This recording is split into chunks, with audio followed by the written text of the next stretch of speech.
Update. My aunt tried to have me arrested. I'm still in shock. Original story. 4 nights ago, I, 21 male, went over aunt's house to do some work in their garage around the back of the house. I literally didn't hear any of the things that went down. I had my earphones on and also loud machine. My cousin, 27 male, came home high off his butt, I guess, but he got crazy. He usually does when he is on something hard. They started fighting and he got violent and loud. My aunt's friend was there at the house too, so she saw everything. My cousin was hitting his own mom, and he locked her in the bathroom just for the heck of it. Around then, her friend took off to her house to call the cops. They got there, and by the time I was leaving the garage, they were already talking to my aunt. I only walked to the front because I saw the cop car outside. Then she freaking told the cops I did that to her. Then they were asking me questions. Meanwhile, my aunt is freaking crying and accusing me of getting violent.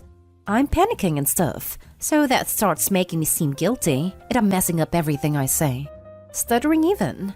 By the way, my cousin took off before they even came, so it wasn't like he was there anymore. These cops are straight up getting ready to take me in. The only thing that saved me was my aunt's friend who came back, and she confirmed it wasn't me, but my cousin instead. I don't know how much longer we were there with the cops, but it felt like forever. And by the time they left, my hands were still shaking. But man, I just felt the betrayal too from my aunt. She tried to have me arrested to cover her own craphead son just after I freaking beat her and locked her in the bathroom. I'm so mad. My mom is pissed off at her, so are her other sisters. But they're trying to set us up to talk again to clear things up. But what is there to clear up? She tried to ruin my life just because she messed up as a mother. My family's thinking we should make up, and I don't think they're gonna let this go. What should I do? Edit. My mom's the only one on my side, by the way. She supports if I never want to see my aunt again.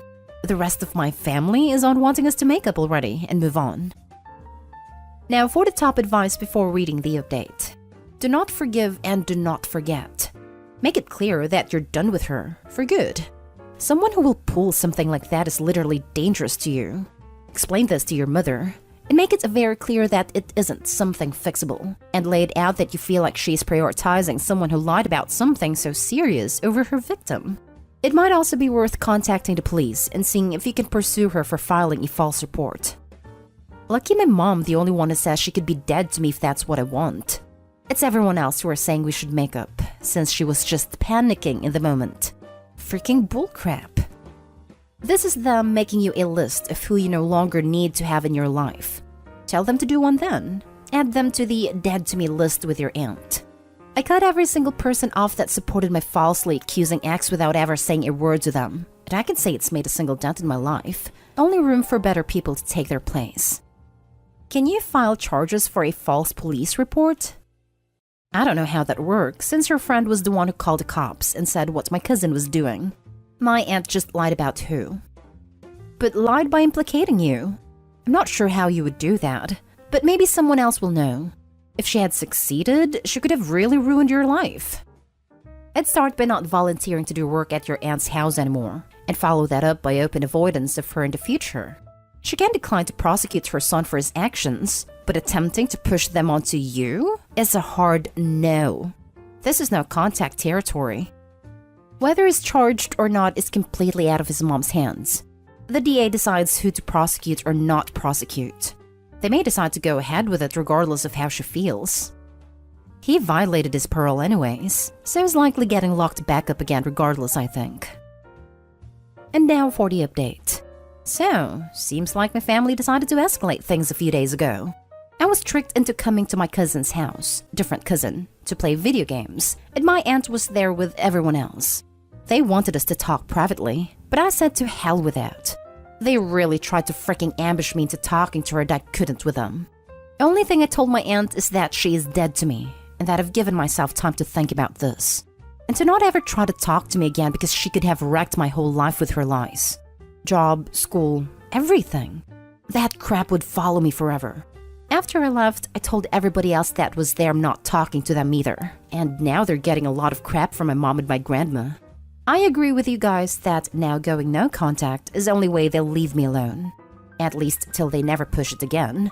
But I'm officially done with her. It stings still, to be honest. Never thought someone in my family would go that low to get me arrested over something I didn't do and ruin my whole life. Doesn't matter if it was to protect her own kid. He's a freaking piece of turd addict, and I'm glad he's getting locked up again anyway since he violated his parole doing that. She did all of that for nothing in the end. I know some people kept saying to press charges on her for making a false police report or whatever it's called, but to be honest, I don't want to deal with that drama anymore. Don't want to waste my energy on a situation that already drained me so much. Still, thanks for the advice and for listening. I'm so sorry your piece of crap family did this to you. Now you know the ones that you can trust are your mom and grandma. Keep them close and ban everyone else. Can't believe it either. They're not the ones who almost got taken by the cops and have that on record to follow them around all their lives.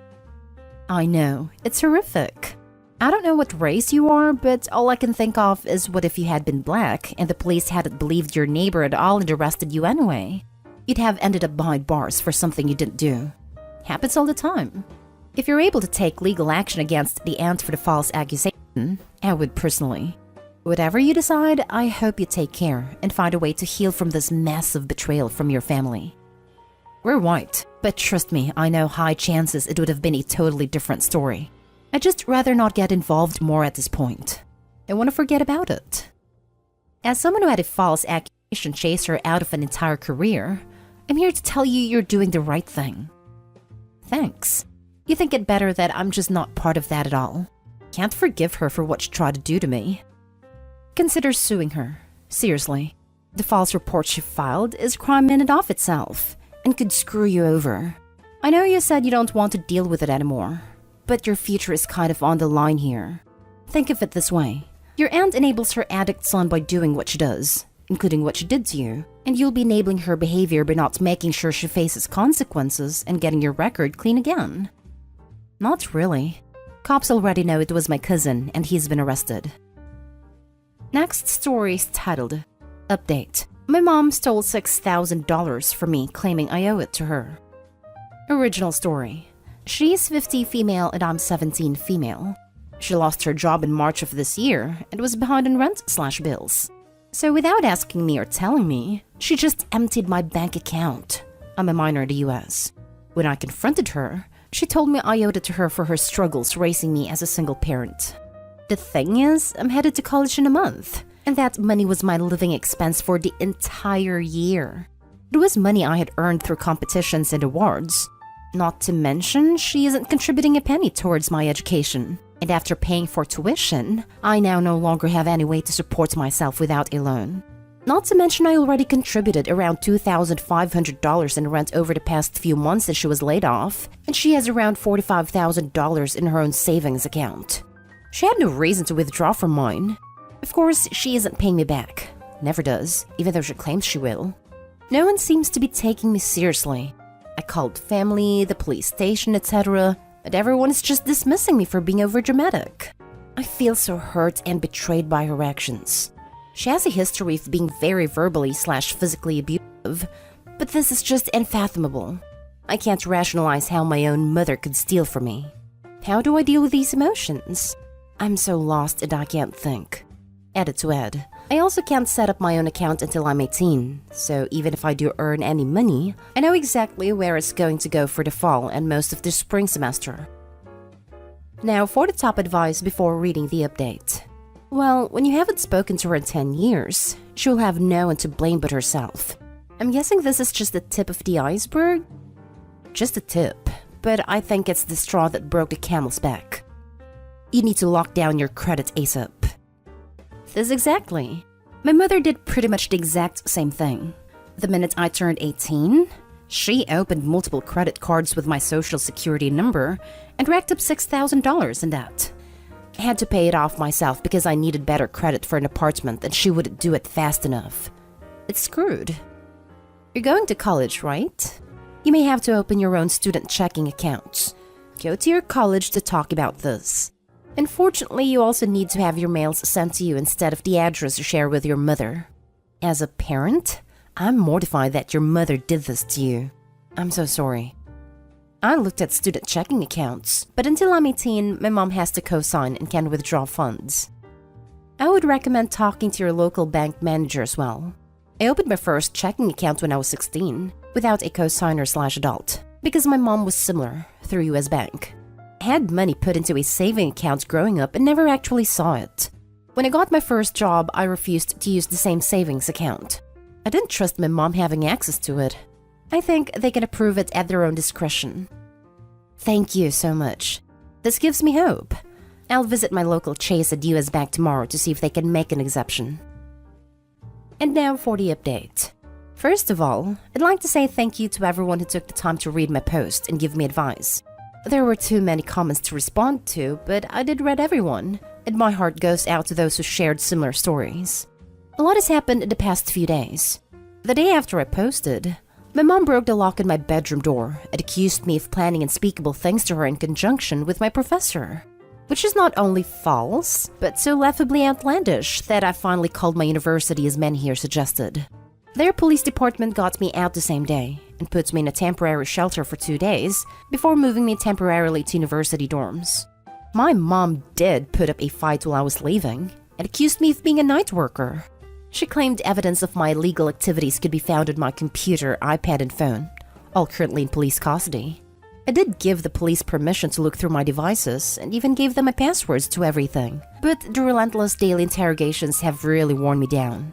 Thankfully, my university gave me a loaner laptop so I'm able to resume classes. I also found out that I won a scholarship I had applied for a while back and will be receiving a check worth $10,000 in the next week.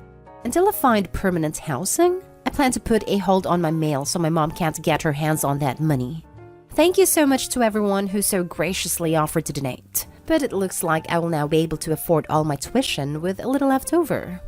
Of course, I still miss my mom, and it takes everything in me not to respond to the emails she sends me asking if I'm safe and telling me she loves me. I'm trying to stay strong through it all, but I know deep down I did the right thing. There's still a lot that I have to figure out, like opening my bank account with no access to any official documents or a phone, but I'm hoping to iron out those kinks within the next month or so, and I'll post an update again when my situation is more stable. Now for the last story. My 33 female twin sister has cost me my best friend 3 times, and now I want her out of my life at my wedding. We often have dramas, but I'll tell you of 3. The first time I can remember her doing this was when we were 17. Me and my best friend Beth had just discovered that her father, the local cop, was cheating on his wife. We caught him red-handed, and Beth asked me not to say anything until she decided whether or not to tell her mother. Later that night, I was dropping off other friends after the drama and returning home. Beth was waiting for me at my house with my sister, but I didn't know, and my sister called me, not warning me she had me on speaker. My sister said that Beth's father, the cop, had just pulled her over and fined her for a fake traffic offense. I thought my sister was still in the car, but she was at home. The cop likely did this because of what we discovered. I told her, fine. If he wants to play that game, we will expose what we know. I don't know why I said it. I never would betray Beth, and I never intended to tell anyone. And my best friend was gutted, and eventually defriended me because of what I said.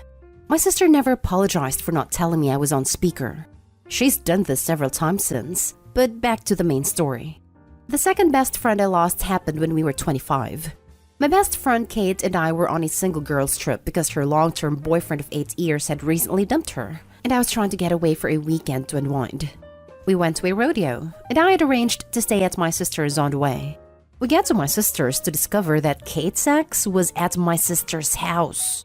She lives in a town 4 hours away, and I was shocked. We had essentially walked into an ambush. I was horrified and offered to take Kate to a hotel instead, but she tried to brave the situation. My sister lied and said that she told me she had invited Kate's ex to stay, and I swear in my life that isn't true. It was an extremely awkward night, and we hid in the spare room all night. Kate, still heartbroken from the breakup, asked me if there was anything going on between her ex and my sister, and I swore, truthfully, that I had no idea they even talked, let alone that he would be here. But honestly said I did not believe anything was going on between them. Long story short, there was, and my sister ended up marrying him. The ordeal prompted my friend to literally move to the other side of the country. The most recent happened yesterday. At 33, my sister called me from a different town, asking me if rumors about my friend Lily cheating on her husband with a guy called Troy are true. The incident happened years ago. Yes, she did cheat, but it wasn't with Troy. It was with someone else. I kept Lily's secret for years, and before I responded to my sister's questions, I literally asked, "Am I on speaker? Who else can hear?" etc., etc. She told me she swore it would go no further. She just wanted to know because she had suspicions about Lily and her friend's husband. Despite my alarm bells, I told her Lily's secret, trusting it would stay between sisters. It didn't. My sister spread it, and now Lily and the guy she slept with have been attacking me. Believe me, I accept that I'm guilt-ridden over my share of the blame in all of these stories. But I've also hit a point of not wanting my sister in my life, and not wanting her in my own wedding coming up. Kate and I are still close, and I want Kate to be my maid of honor, not my twin sister. This has broken my mother's heart, but I feel like I can't trust her, that she's toxic, and I don't want drama between her and Kate at my wedding. My mother just cried, and I don't know what to do. With enough time, I probably would get over it, but I've never been this serious before. Please tell me your thoughts. Why do you keep selling out your friends for her? Your sister did not cause you to lose your friend a third time. You did. You were untrustworthy and silly. But if you want to improve, stop blaming others and recognize your weakness. You know your sister is a vile snake, but you still keep getting trapped by her. The only incident that isn't your fault is when your sister got together with Kate's ex. Your sister didn't make you say what you said about Beth's dad. If you're going to be complicit in covering up your friend's affair, that means telling no one until after it has already gone public and they've split from the partner that they've cheated on. By all means, don't invite your sister to your wedding and cut her off. But you come across just as toxic and addicted to drama as she is. This comment is brutal, but absolutely spot on. Sorry, Opie. I think maybe the reason you don't want your sister in your life is because she holds up a mirror. 1. Learn to keep a secret. It's not a secret anymore if you tell someone else. 2. Pick your associations better. Your sister has a bad moral character. Why would you trust her after what she did to Kate? And why are you even friends with Lily, who is a cheater and out that burden on you to keep a secret? She can go deal with her own consequences. Am I the a-hole for not letting my stepmother meet my daughter? Myself, 33, female, and my husband, 38, have a 3-month-old daughter. My stepmother is strictly prohibited from approaching me and my baby, and consequently my father refuses to see his granddaughter without his wife. For context, my stepmother had a clandestine termination in her youth, and had severe complications which left her infertile. When she married my father, she immediately came to see me and my siblings as her children, being very pushy and invasive, and wanting to outdo our mother, who is alive and present in our lives. Even when we were kids, the situation made us uncomfortable, and her obsession with motherhood and being our only mother scared us and drove us away completely. My father, wanting her to be happy, started trying to force us to call her mommy. But eventually our mom got our custody and we moved across the country. Over the years, and a physical distance, my relationship with them became more tolerable. There were occasional problems, such as the fact that she wanted to be mentioned as a mother in the wedding invitations, or when she tried to adopt my niece after my sister-in-law's death, declaring that my brother was unable to raise his daughter. Then before the pandemic, she and my father moved to my state, something common for retirees. She then started posting photos of my ultrasounds and baby clothes, with captions like, "Looking forward to my baby's arrival," or "At last entering the journey of motherhood." I scolded her and demanded that she delete the posts, and that's when the physical harassment began. As we live at the same condominium, she started to come up to my house several times a day to check me, fight with me about what I ate, and set up a complete nursery in her house, telling me that the baby would need to spend the first few days with someone more experienced to take care of him.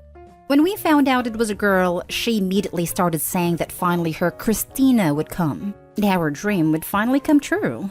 I immediately denied that this would be my daughter's name, and made it clear that she would not be a mother figure to my baby.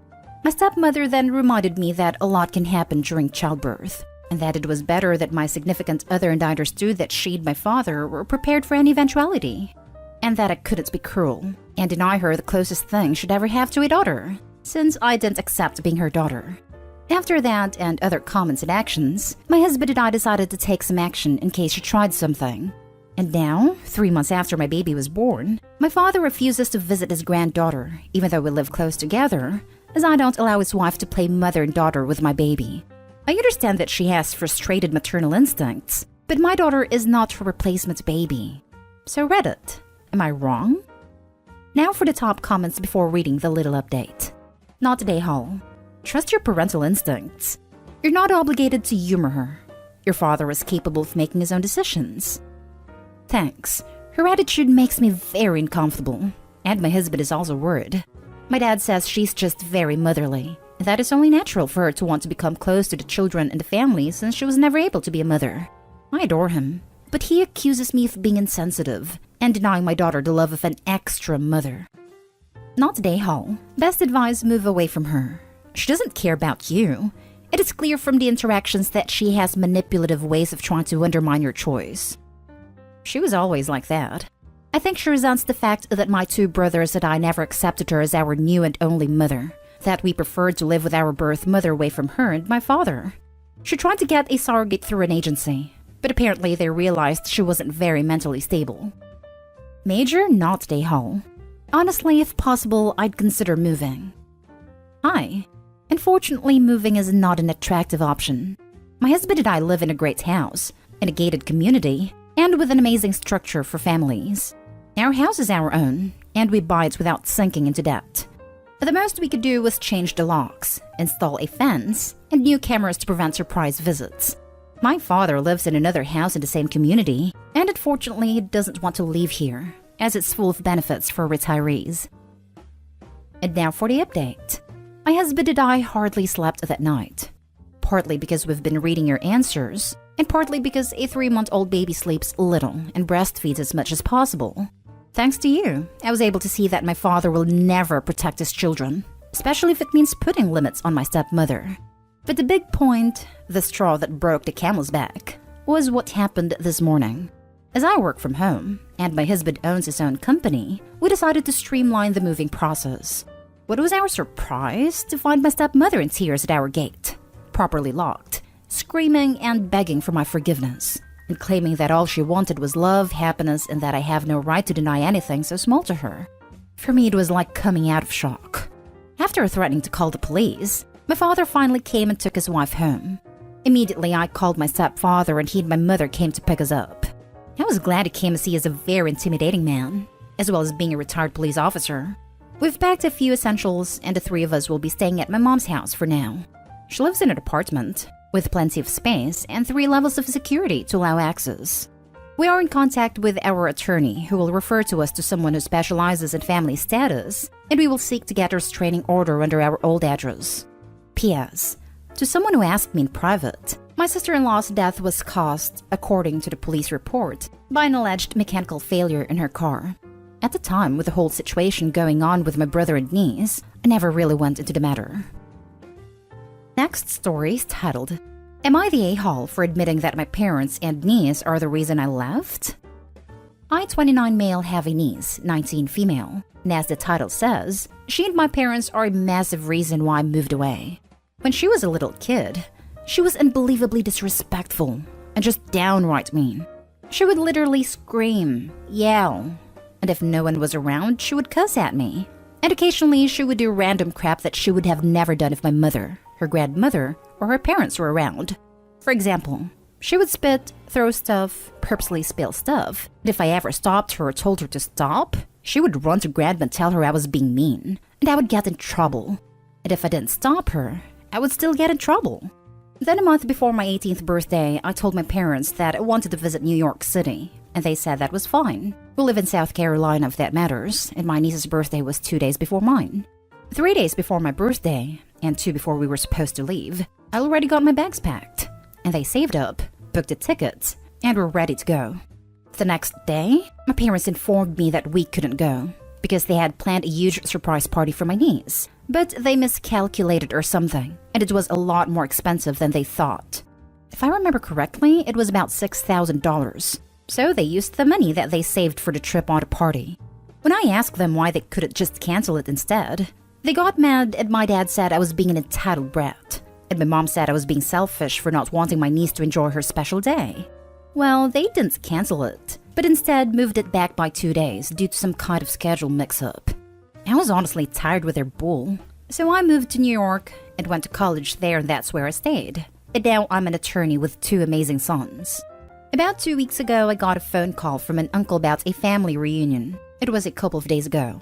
I thought it would be nice for my sons to meet some of their family members, as if I recall correctly, the only people they know are the people who moved up to New York, which is a couple of my cousins and my younger brother.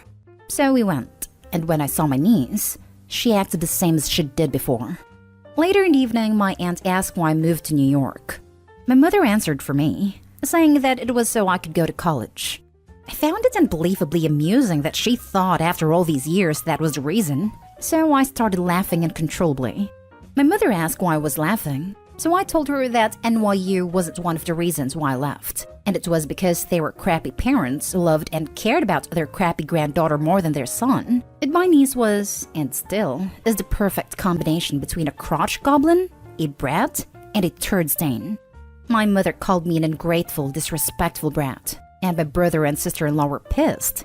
I was a little pissed myself, so I just left. Am I the a-hole? Not the a-hole. And great timing before niece invited herself to visit New York City now that she's an adult. Right. OP, you did the right thing by going away, and now you've had a confirmation that you should stay away. Not the a-hole. The only issue here is the delay. Couldn't you have told them sooner what you thought about their parenting? That putting your niece first and their son second was a failure in itself. Glad you got your life together. I brought it up in the past many times. My father would just shrug it off, and my mother would always say that I was acting/talking silly. When I confront my mom about horrible toxic stuff, not labeling it like that but clearly spelling it out what she did to her, she also likes to say I'm not making any sense or being ridiculous. It means you're freaking right, but they don't understand why you won't just roll over and take it like you're supposed to. Everyone sucks here, but only because of the way you phrased it. If you'd have said something like, I actually left because I couldn't put up with my niece's behavior, and everyone else happily enabling that behavior at the expense of my happiness and well-being, then it would have been a clear-cut not a-hole. But the phrasing you used there wasn't necessary in my humble opinion. Next story. Am I the a-hole for telling my sister the truth? I, 25 female, took my sister, 16, to coffee on Friday to catch up and spend time together. All was well until she began telling me how much she hated spending time with me as a kid. She exclaimed how all that I cooked for her was Kraft Dinner, box mac and cheese, every day, and that she hates it now. She added about how it was so bossy and never played with her, etc. The initial remark was whatever, but the constant poking fun at me really got to me, and I corrected her. I told her that I was 9 years old when she was born, and I had to take care of her because my mom didn't come home every night. I told her that I was 10 years old trying to figure out how to change diapers from reading the Huggies box. How I was cooking her Kraft Dinner every day because I was 11 and she was hungry. My mom had a really bad addiction problem, and we were taken away when I was 14 and my sister was 5, and both given to our dads. We have different ones. They never told her the details, so it was only her memory that was so hard for me. I had been raising her for 5 years, and I felt like she was my own. I told her that I'm sorry I did a poor job raising her. And no, it wasn't fun or enjoyable, but I was just a kid too.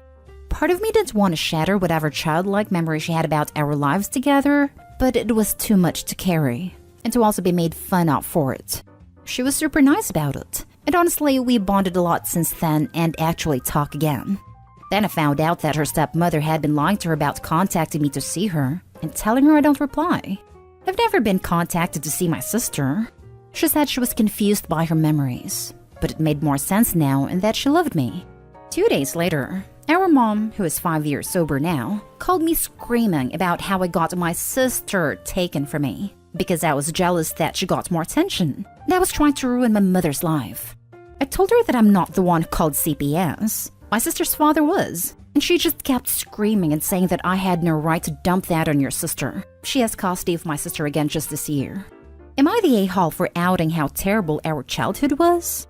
I would have loved for my sister to not be hurt or affected by it, but I couldn't bear the blame I was getting. Was it selfish?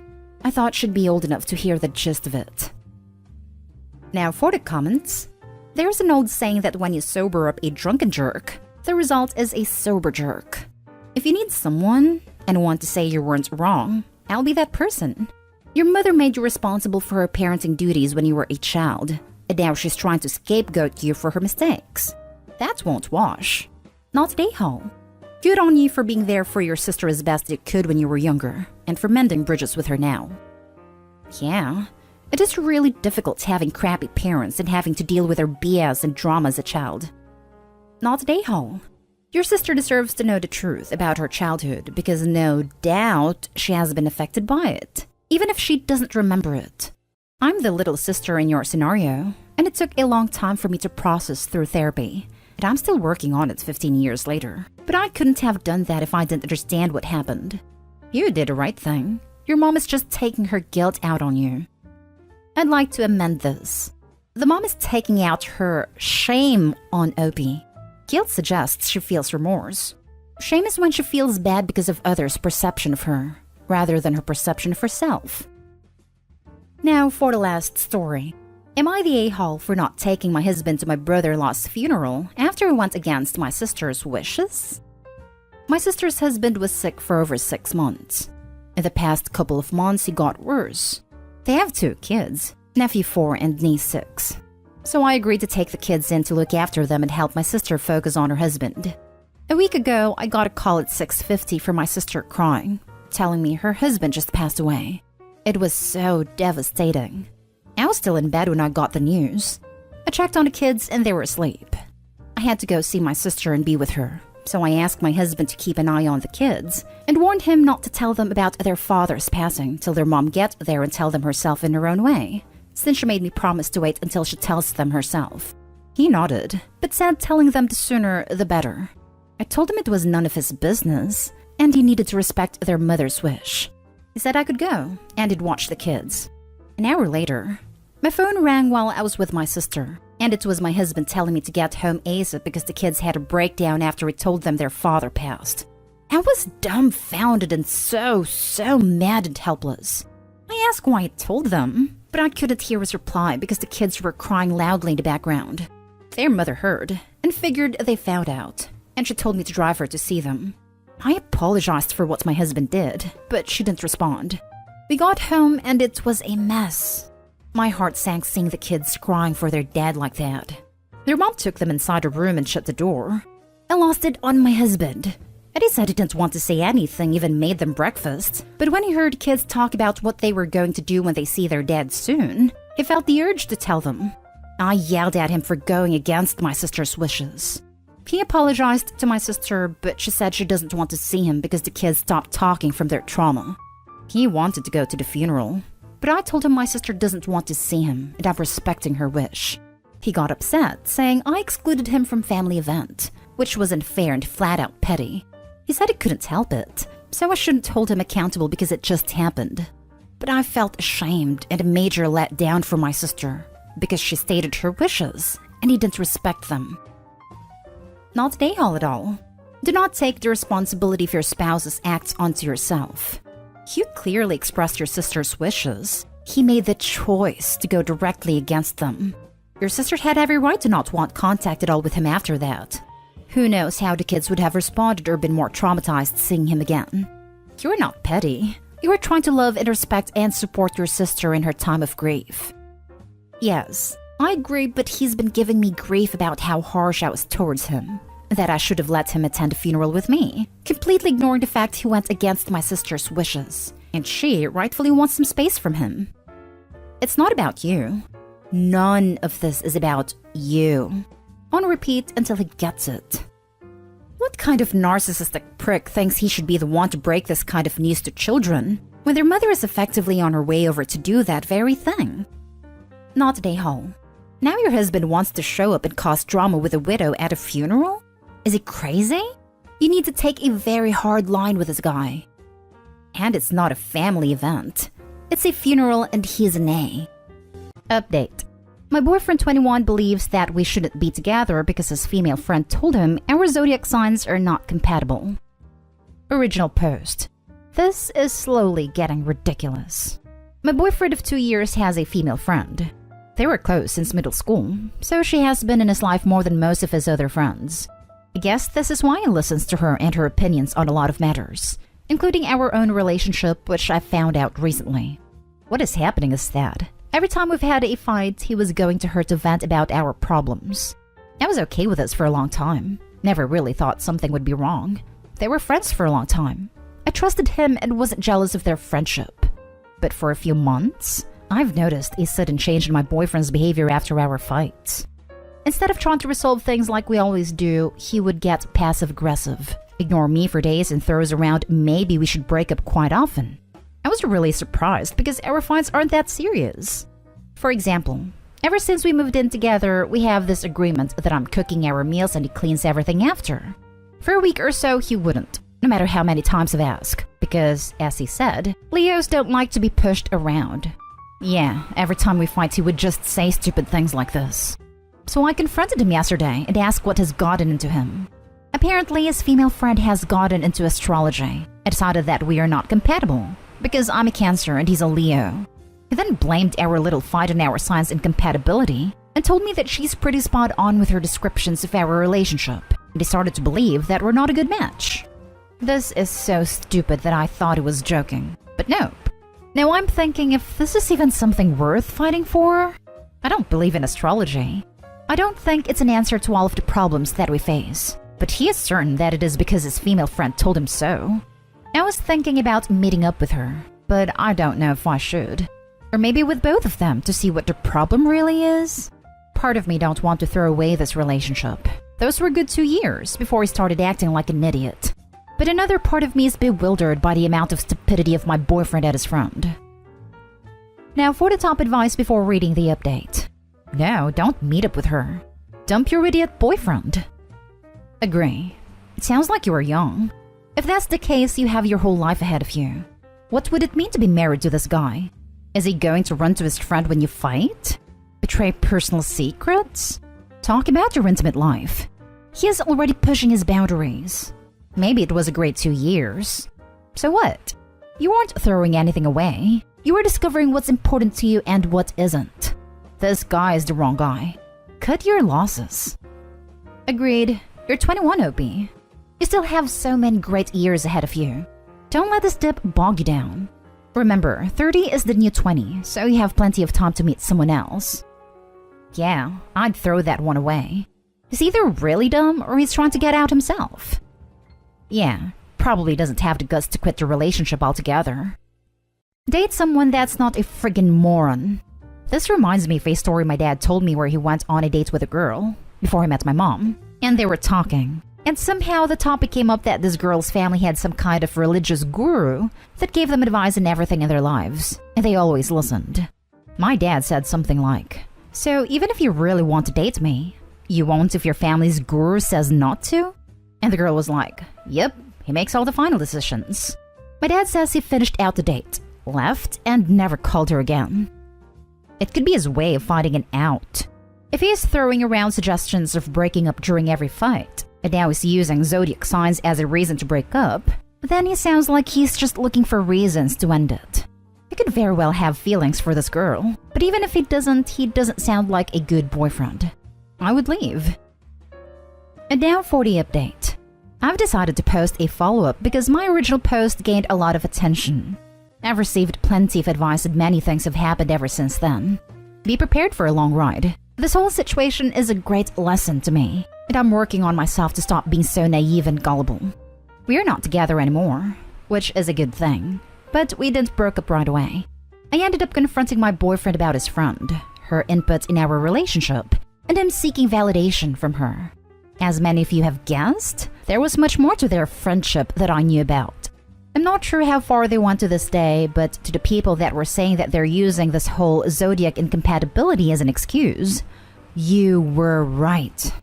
We took a break at first, because when I've decided that I want to end things on my own terms, my now ex-boyfriend switched the narrative. Surprisingly enough, he decided he's not ready to let me go, and that he will cut out his friend if it meant we would stay together. And I was stupid enough to believe him. 1 week later, I've decided that I will give my boyfriend another chance. We decided on new boundaries and everything was going smooth for first 2 weeks. That's until I noticed that my boyfriend is being suspicious with his phone, taking it with him even when he's taking a bath. One time he forgot to mute his phone, and I've heard a Facebook Messenger signal coming from the bathroom while he was supposedly taking a bath. I've never ever checked his phone before, and I wasn't planning to, so I just asked him to show me his messages. I guess he was surprised because I never was the type to check what he's up to, so he got quite defensive, but I wasn't planning on giving up. We had a whole argument about me not trusting him, to which I agreed that I don't, and he should just show me his phone so we can be done with it. And he did. And guess what I found out?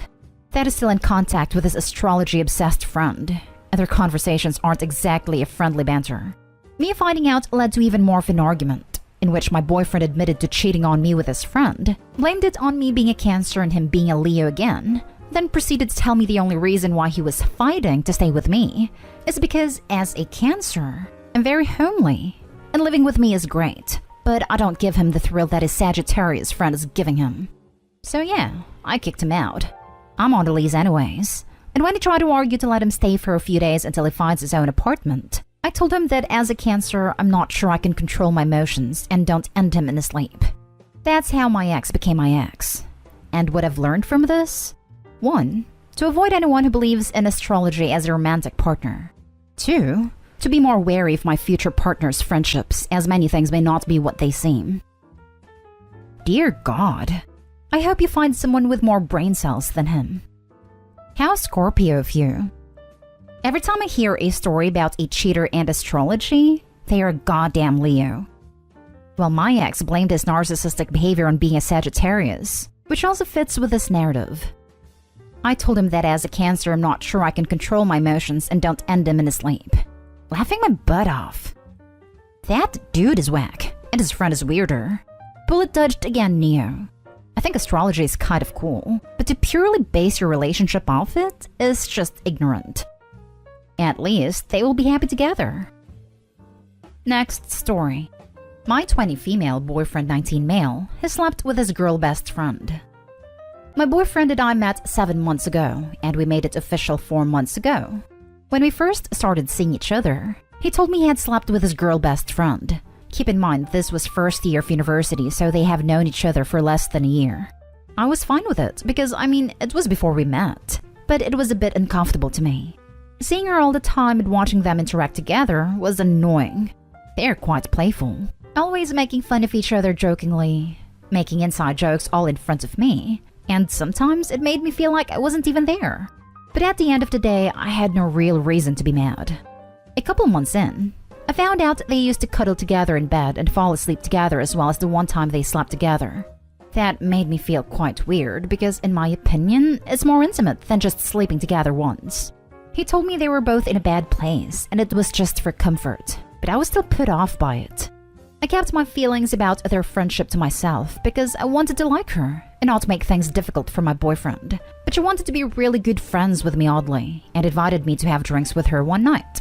It was all fine until she told me a couple details about when they slept together, about my boyfriend and his ex, all without me even asking. I brushed it off during the time, but I've thought about it more and more, and wow, I'm so disgusted and livid. I don't understand why anyone would do that. Then I finally told my boyfriend I didn't like their friendship and asked him to just be cautious of how he interacts with her when I'm there, but didn't tell him the details of when her and I met.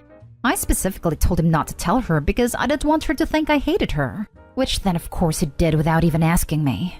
I felt that further proved my point and it put her before me.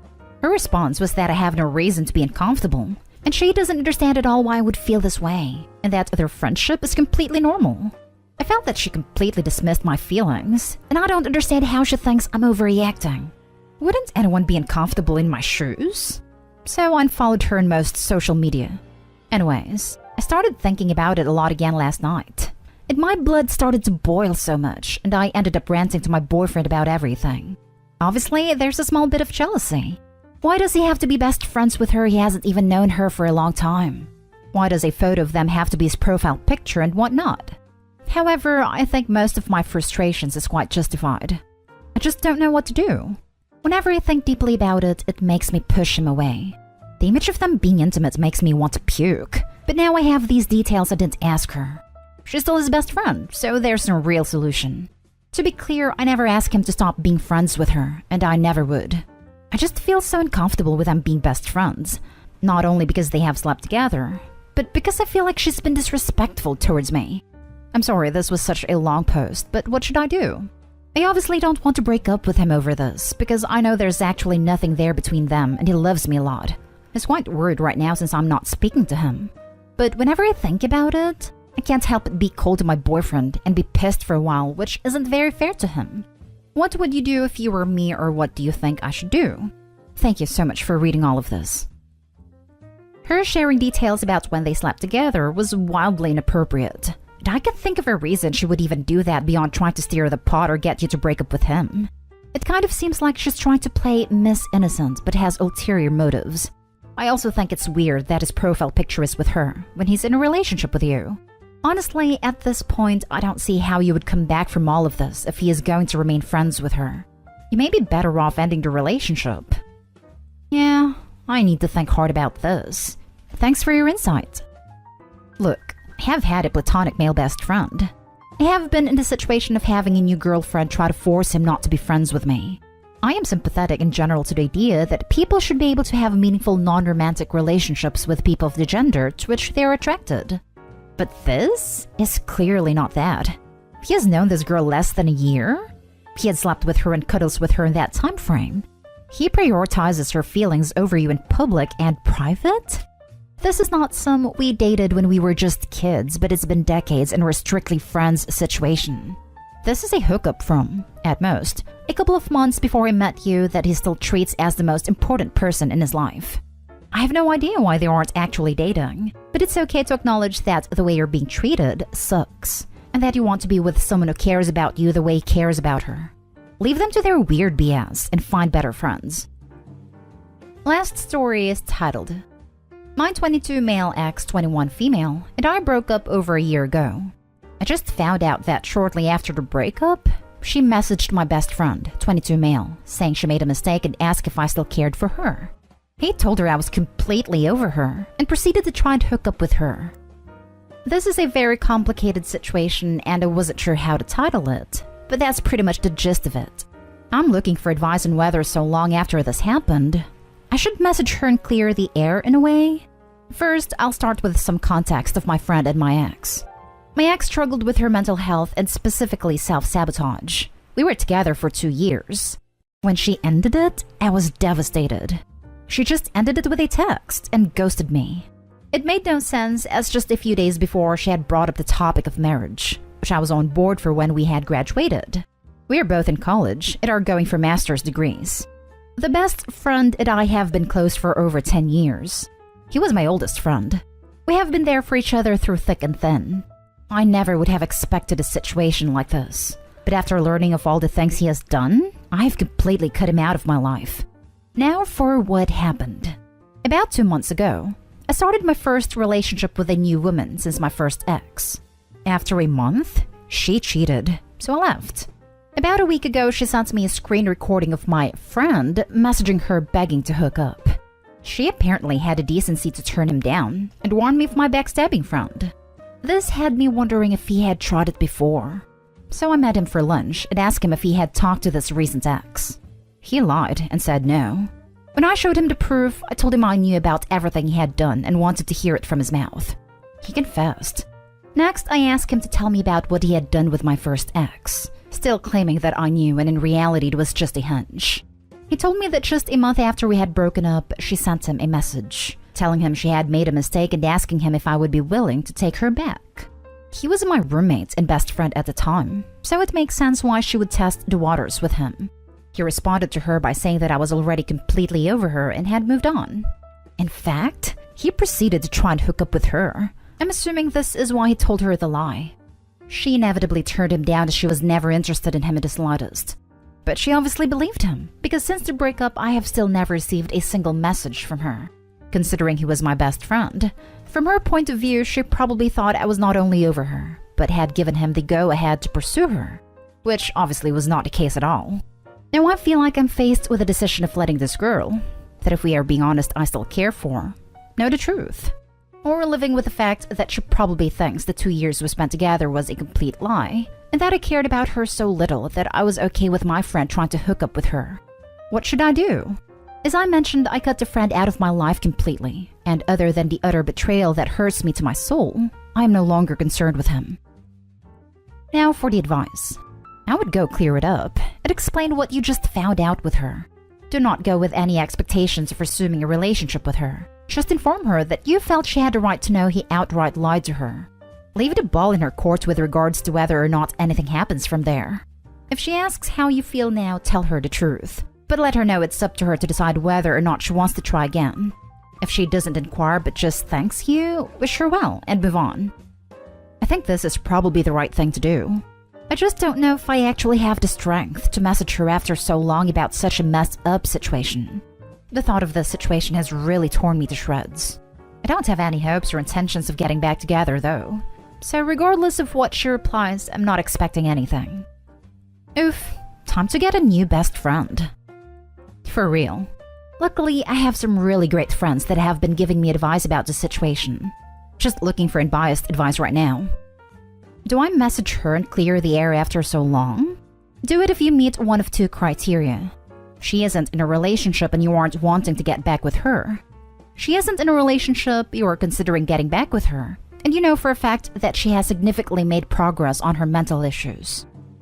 The only thing here I know about is that she's not in a relationship. If she were, I would never think about crossing that line. Am I wanting to get back with her? I don't know, to be honest. I still care for her, but I don't think a successful relationship would be possible. I have no clue about her mental health either. I haven't talked to her in over a year. I suppose I have some things to think about. Update. I broke up with my ex that got the 87K truck, which I found out was actually 95K. Original post. I am very annoyed. He didn't even speak to me about it. We had so many discussions about moving in together, getting married, and then he goes and purchases a truck 2K more than his yearly salary. If you're asking how can a truck be 87K, that's the price you get when you put every addition you want on it.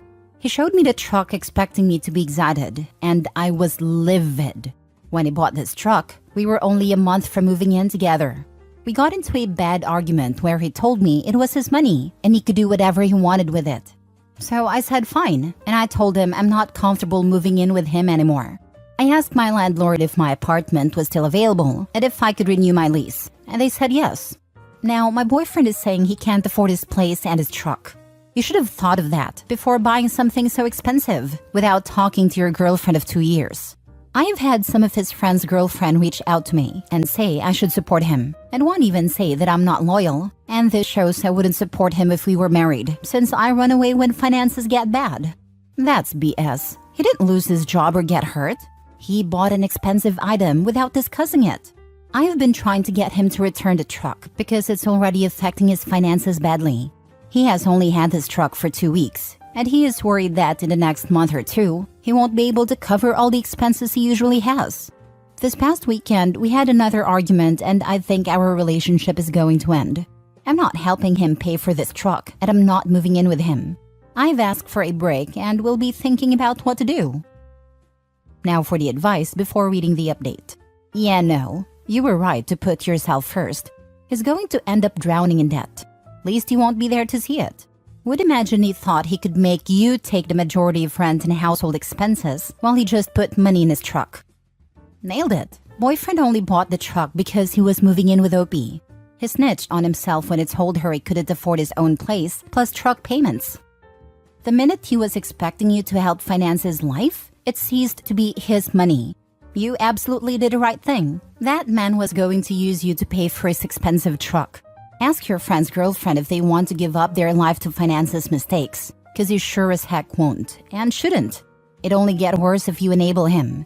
He'd be coming home with a Ferrari next. Good job recognizing a bad situation when you see one. This dude fully expected you to supplement his lifestyle after moving in together. All his money would have gone to paying that truck, leaving you stuck with the lion's share of the bills.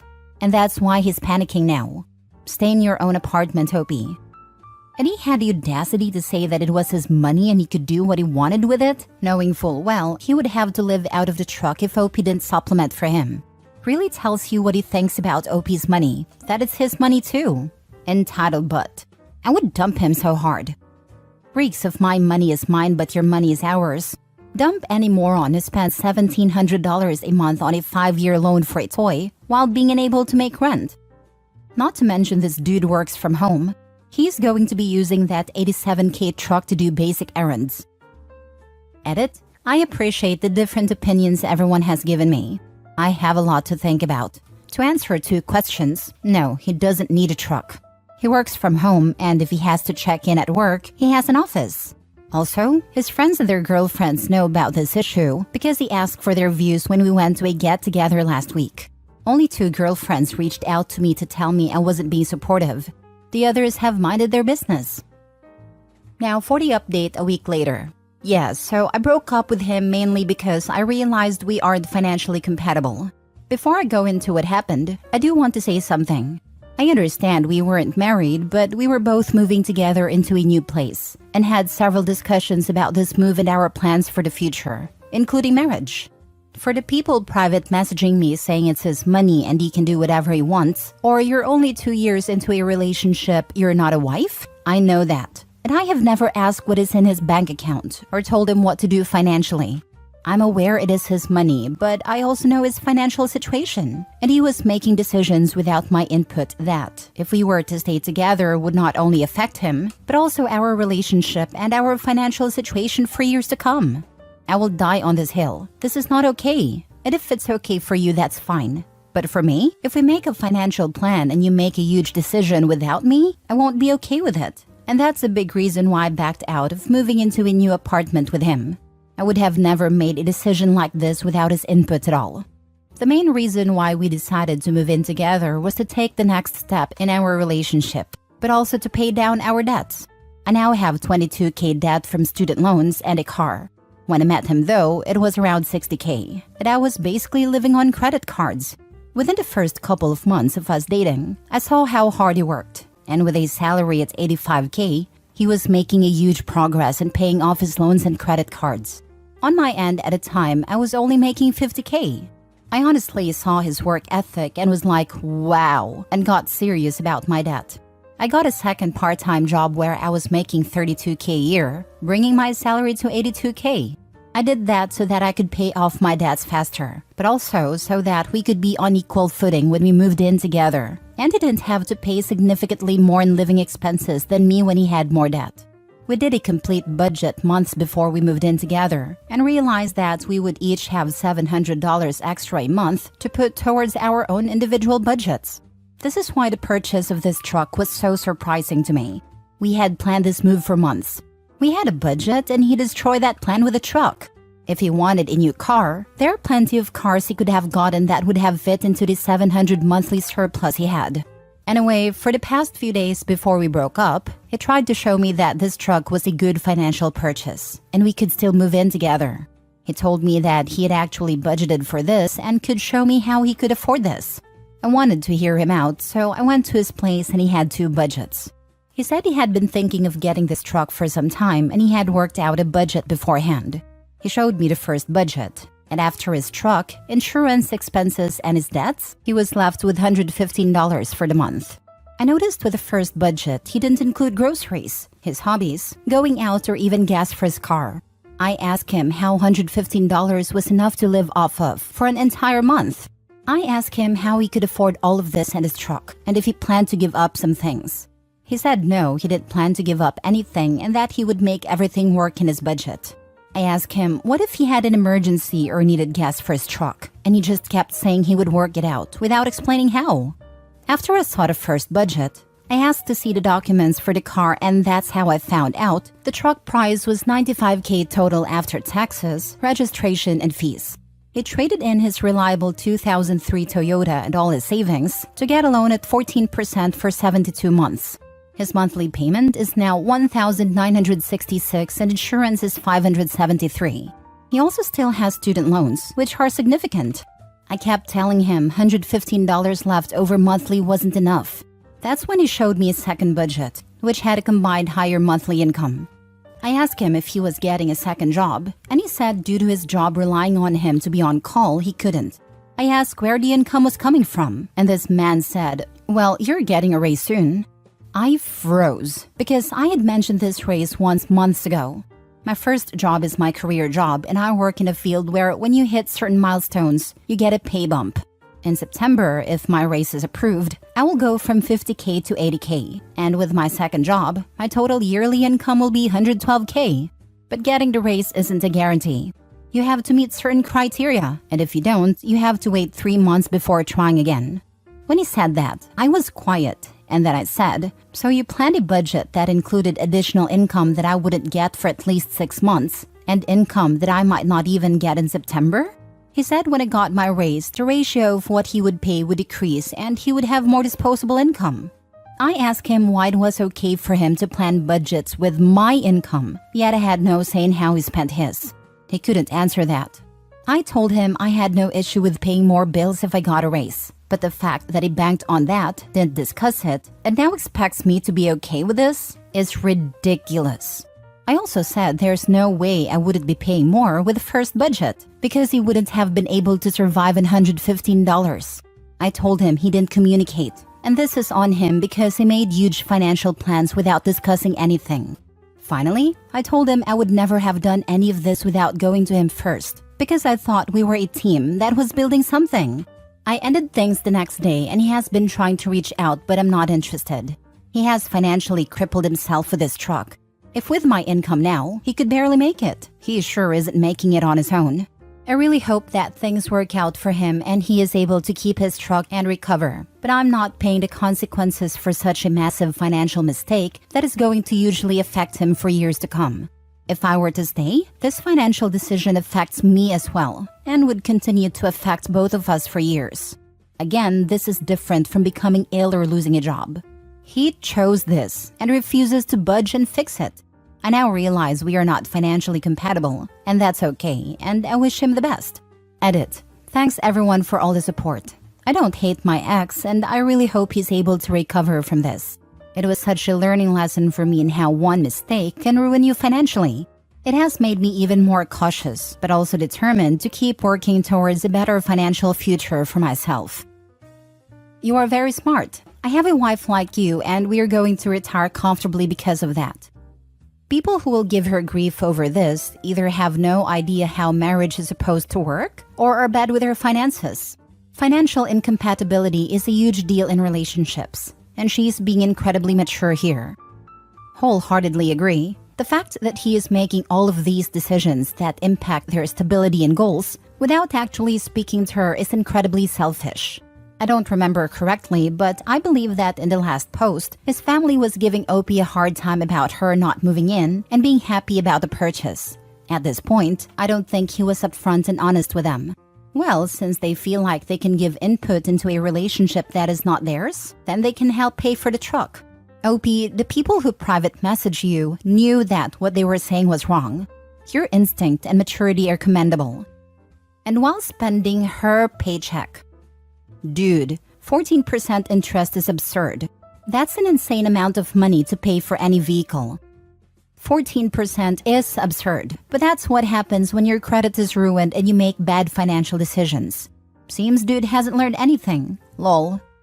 That what I was thinking. If his rate is 14%, then that means he has a sub 500 score. Opie, you truly dodged a bullet there. My fiancé died a horrible death, and if he were alive, I'd dump him. I, 33 female, met my fiancé, 30 male, let's call him Mike, in 2021. We met the old-fashioned way on a dating app. We had a lot of common interests and hit it off right away. A few months into dating, he told me he had a heart condition that was flaring up. I was already in love, so I told him we'd face it together. He decided to stop working because his health was so bad, but had a family friend who would help keep him afloat financially. My daughter from my previous marriage loved him, and we were a happy little family. He paid his own way, bought my daughter sweet gifts, was thoughtful. I did nearly all physical labor, including cleaning and shopping and getting his meds and taking him to appointments. When I felt able, he'd cook. Fast forward to August 2023 and Mike gets much worse. He's in and out of hospitals with stage 4 heart failure. By December, he ends up at another hospital almost 2 hours away. I know this is the end. He's progressively getting worse. He hasn't accepted it, but I know it's coming. I know this is the last time I'm driving him to the hospital. By January, he's hooked up to an ECMO and dialysis. By February, he's intubated and only speaking in blinks. He passed away early February. Here's where my rage comes in. Everything this man ever told me was a lie. He told me he was keeping his car in the garage because the registration expired. The family friend that supported him for the past 2 years had co-signed on that car. Turns out, he hasn't paid anything on it. That friend is now on the hook for the entire cost of the car. Meanwhile, he was blowing money on the dumbest things, like a $700 ice maker. He told me he'd gotten sick after we met. Nope, he'd been sick for years and knew his life would be short. He'd been telling me the entire time that he had a savings account he wouldn't touch, and when he died, it would go to my daughter. Never existed. Told me his friend had his motorcycle in his garage. Never existed. Kept referencing his storage unit. Doesn't exist. Mind you, I never asked for any of this. I never wanted money. I do fine on my own. Every day, more and more lies come out. Everyone keeps telling me how lucky he was to have us in the end. But what about us? Were we just meant to be a prop in this man's story? My daughter isn't even 4 and has lost 2 dads. Now here I am, with everything this man ever owned. His ashes. His entire life belongs to me. Everyone sees me as his widow. But no one knows that if he were alive and I found all this out, I would have walked away and never looked back. I spent 2 years taking care of him, and all he ever gave me was lies. It's all such a damn waste. Edit 1. The old-fashioned way was a joke, y'all. 2. I'm venting on an anonymous Reddit post. This doesn't impact him. He's dead. All y'all coming to his defense acting like I'm besmirching his name are weird. 3. I didn't ask for nor need his money. I do fine on my own. I paid for him more than the other way around. The point was the lies and all the backstory he made up to support them over the years. 4. I made a mistake by being with this man, bringing him into my daughter's life. I have to live with that guilt for the rest of my life. Calling me a horrible mom doesn't make me feel any worse than I already do. But thanks for trying. 5. If you think I'm mad about the money, I'm going to ask you to think a little deeper. Imagine you found out your spouse had built lore around random lies, brought other people into it, screwed over loved ones. Suddenly it makes you question everything. Now for the comments. I completely get your point in anger. He used you as a glorified housekeeper, nursemaid, and personal assistant. If he would have said that he didn't have anything, then I think this would have been a better scenario. You could have just gone on with your lives and mourned him. It was the lies and deceit. Also, I'm a bit surprised that you didn't ask him for all the info, just in case something ever happened to him, or at least towards the end. At the same time, you were also taking other people's word about some of his stuff. If you have all of his belongings, go through his desk or files to see what you can find. Cars, motorcycles, saving accounts, and storage units may be of value to others and they might be lying to you. Do a little more digging before you completely disregard it all. Word of mouth is not necessarily valid. If you can, run his social security number and/or background check. It should show if he had bank accounts and storage units. I tried to get information out of him. I kept asking to sit down and go over financials and he'd push it off. He procrastinated a lot. Looking back, that should have been a red flag. And everything I've listed here was verified information. I'm 100% positive. Who the heck did I almost marry? I was gonna say, damn, I'm glad they didn't get married. Should have been on the hook for all his debt, including that car. Unfortunately, the guy who was helping him out financially is on the hook for the car and probably dealing with a huge hit on his credit because the fiancé who didn't care about his credit dragged his benefactor down with him. After my dad died, we found out about a crap ton of lies. He and my mom were married for 40 years. There's money missing. Land that should be ours that was sold without our knowledge. Friends keep coming telling us he owed them money. Lawsuits being filed against us on his behalf. It hurts like hell. I love him beyond words, but I'm more the dad I thought I had, not the one I'm getting to know now. I wish you strength to go through this. My heart goes out to you.